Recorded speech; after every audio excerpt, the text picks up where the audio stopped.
The PSNI has launched a new crackdown on the gangs behind paramilitary attacks. Senior officers unveiled a series of measures aimed at bringing more people before the courts. But the mother of one victim says people have lost faith in the police.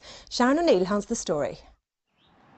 UTV recently revealed police were planning to launch a major crackdown on so-called punishment attacks. Today that started in earnest, with this dramatic poster appeal to communities for help. There's a focus on their overall criminality because they're involved in other crimes as well as these paramilitary assaults and shootings. They're involved in armed robbery, they're involved in drug dealing, they're involved in indeed in some cases murder. And so these are in effect criminal gangs, and we want to focus entirely on their criminality in its entirety. All past cases have now been reviewed and a new confidential hotline has been set up for those too afraid to talk to police. Overall, these kind of attacks have dropped dramatically over the years. Just to give you a sense of how much, in 2001 there were more than 300. In 2011, 76. For the first 2 months of this year, 11. Significantly, almost all these shootings and beatings are now being carried out by dissident Republicans. But very few of those responsible have ever been brought before the courts. In fact, the clearance rate for this type of crime stands at just 4%. The detection rate is low. We're going to work on that. We've already reviewed investigations and brought people before the courts.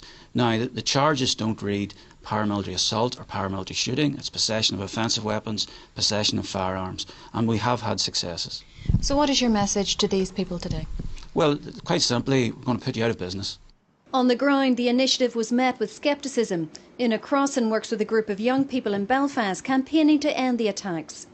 Why is it taking so long for them to even come out with an initiative? This should have been brought out at the start, so why now? And also the fact that they don't actually have the community confidence in a lot of the areas where it's happening, so maybe trying to build community confidence would need to be a starting point. In Derry, vigilante group Republican Action Against Drugs has been highly active. Andrew Allen was murdered by RAAD earlier this year.